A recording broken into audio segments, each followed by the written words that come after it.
চূড়ান্তভাবে সফল কাম হবেন। আল্লাহ সুবহানাহু ওয়া তাআলা কোরআনে কারীমে বলেছেন, ফাইজা আযামতা ফাতাওয়াক্কাল আলাল্লাহ। যদি কোনো কাজ করার ব্যাপারে তুমি ভেবে চিন্তে সিদ্ধান্ত গ্রহণ করে থাকো, তাহলে আল্লাহ সুবহানাহু ওয়া তাআলার প্রতি ভরসা করো, আস্থা রাখো, তার প্রতি ন্যস্ত করো তোমার সংশ্লিষ্ট কাজের সফলতাকে। অন্য আয়াতে তিনি বলেছেন, ওমান ইয়াতাওয়াক্কাল আলাল্লাহ ফাহুয়া হাসবু। যে ব্যক্তি আল্লাহর প্রতি ভরসা করবে, তাওয়াক্কুল করবে, আল্লাহ তার জন্য যথেষ্ট হয়ে যাবেন।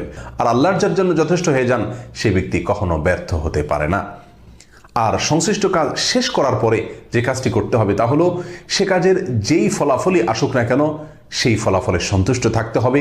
আল্লাহর ফয়সালায়, আল্লাহর সিদ্ধান্তে, আল্লাহর কাজার উপরে সম্পূর্ণরূপে যখন বান্দা রাজি থাকবে, সন্তুষ্ট থাকবে, আল্লাহ সুবহানাহু ওয়া তাআলা তাকে ওই কাজের উত্তম থেকে উত্তম পরিণাম দেখাবেন এবং সে দেখতে পাবে কিভাবে সে সৌভাগ্য অর্জন করছে।